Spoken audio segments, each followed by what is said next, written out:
the oil-rich Central African state has developed their expertise in the oil and gas sector, with oil accounting for 81% of its exports and the revenues contributing 46% to the government's budget. For more, I'm joined by Charles Chen, who's CEO of Independent Petroleum Consultants. Charles, thanks so much for joining us today. Well, that's certainly impressive in terms of the kind of revenue the oil sector manages to rake in for the Gabonese economy at large, but being highlighted is that we're looking at Gabon being a mature oil-producing country, and since its peak production in 1997, oil production in Gabon has declined by 1/3. So, to what extent is this growth story at risk? Indeed, as you said, Gabon has been living on oil for many years. We started producing oil in 1956. We've been in the business for many years. The oil peaked at 1997 when Rabi was put in production. Indeed, it's been declining ever since. The production right now is about 240,000 barrels a day, and it's about 65% of the national income. The production is stable now, but the good news is that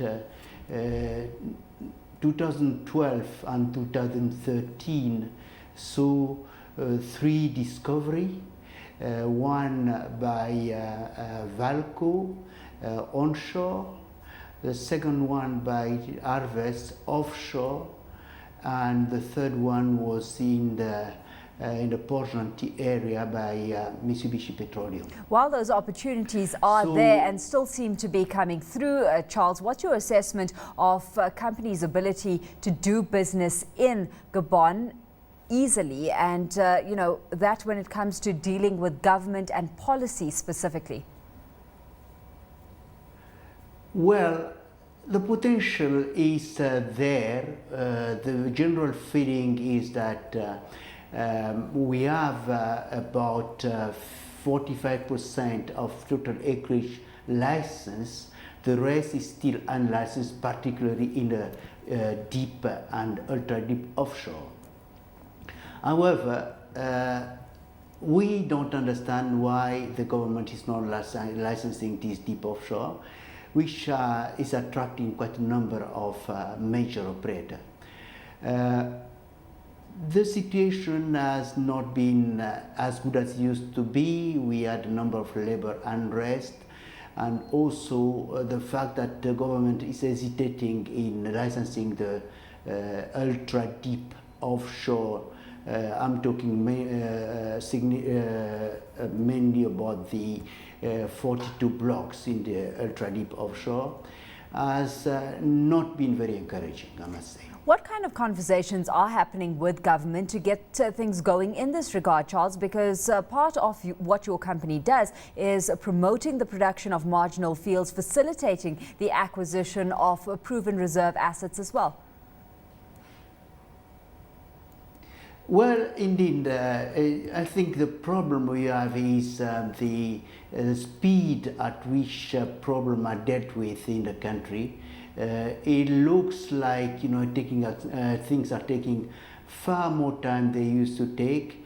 We trying to promote, but the response are not very fast forthcoming. So we need to speed up the way things are being dealt with. And as I said, one of the most crucial things is the licensing of the 42 blocks.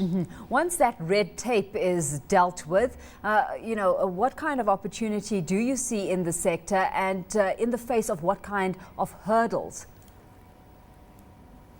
Well, the sector has a number of untested domains, such as the pre-salt area, which many specialists feel that it is similar geologically to Brazil, where major discovery was done.